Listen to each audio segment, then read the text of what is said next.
les processeurs Intel et AMD. Vous connaissez sûrement les processeurs ou microprocesseurs, ces petits bijoux de technologie en tant que cerveau de votre PC. Mais du coup, comment cette invention révolutionnaire qui devient de plus en plus puissant et miniature est-il fabriqué, que cela soit chez Intel ou chez AMD? Salut à toi jeune technophile, c'est Siva de chez Omegama et dans cette vidéo on va parler de la fabrication de ton processeur Intel ou AMD.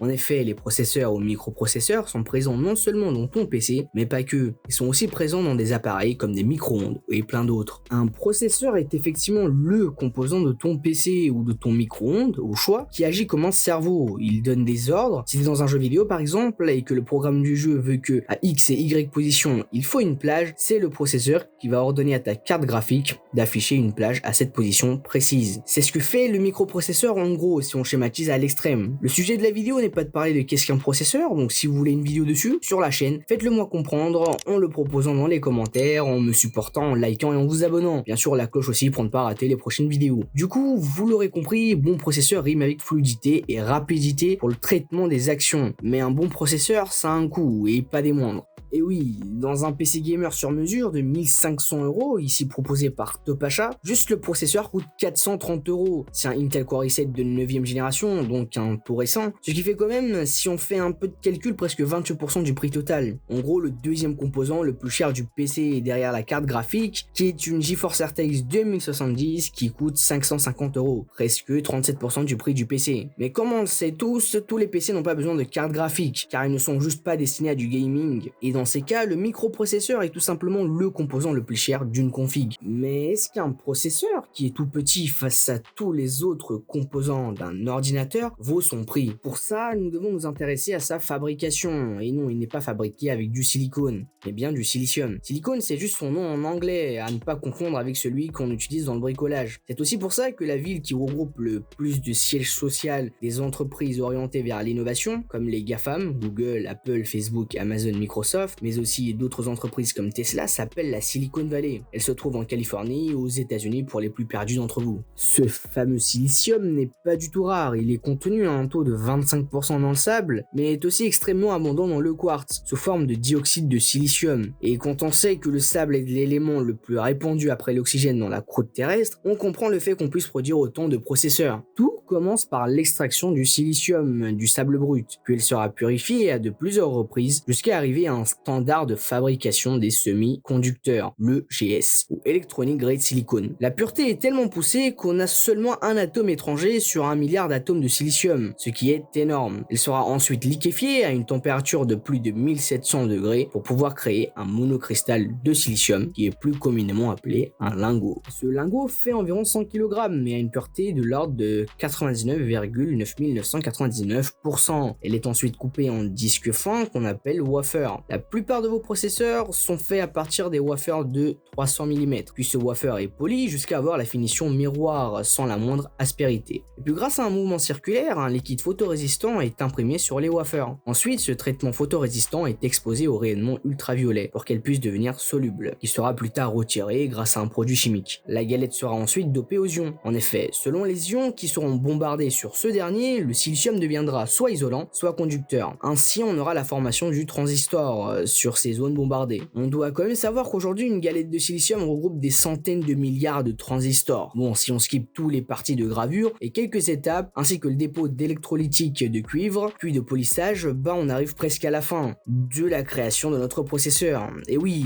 le processus de fabrication est long et composé de plein d'étapes qui sont minutieux les uns que les autres. En effet, ensuite, on a besoin d'un réseau en couches, car contrairement à ce que l'on pourrait croire, un processeur n'est pas plat, il est au contraire composé de plusieurs couches interconnectés entre eux. Accrochez-vous, on arrive presque à la fin. Nos fameux wafers sont triés puis découpés avant de passer quelques tests et de se faire encapsuler dans le substrat et le heat spreader. Le substrat, c'est ce qui fait la connexion du DIE, le produit fini après toutes les étapes et issu du wafer, aux autres composants, tandis que le heat spreader, c'est le machin métallique sur lequel il y a la marque de votre processeur. C'est aussi sur celui-ci que vous appliquez de la pâte thermique. Et tada, vous avez votre processeur prêt à être livré chez vous par votre autre facteur qu'on oppose préféré qui respecte vos commandes. On a vu qu'effectivement la fabrication d'un processeur est assez périlleux et très long, mais nos processeurs sont-ils tous made in China? Bah désolé d'en décevoir beaucoup, mais non. Du côté de AMD, je n'ai pas pu trouver beaucoup d'infos, mais chez Intel, faut savoir qu'ils ont des usines de fabrication de wafers, citées précédemment dans les étapes de fabrication des microprocesseurs, un peu partout dans le monde, mais tous situés dans les pays du Nord. On en a 3 aux États-Unis, un en Irlande et en Israël, et puis seulement un en Chine, ce qui fait seulement un cinquième des usines de fabrication situées en Chine. Enfin, quant aux usines d'assemblage,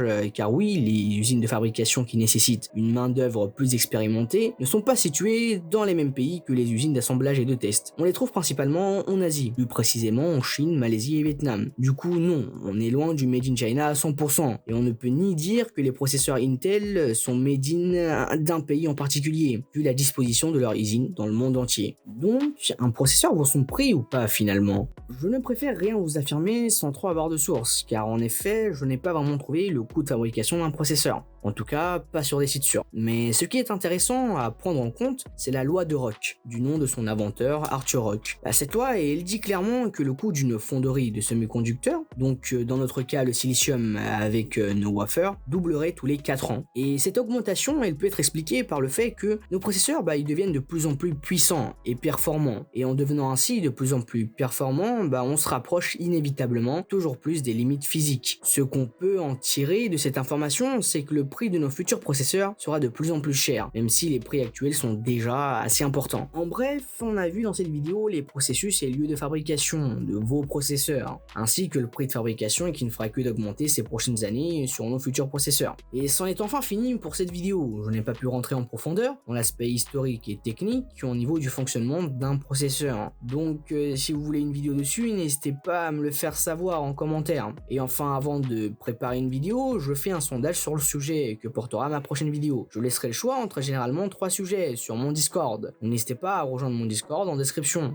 N'oubliez pas non plus à liker et à partager la vidéo, ça me soutiendra beaucoup. Du coup, je vous dis à la prochaine pour un autre sujet et bon confinement à tous.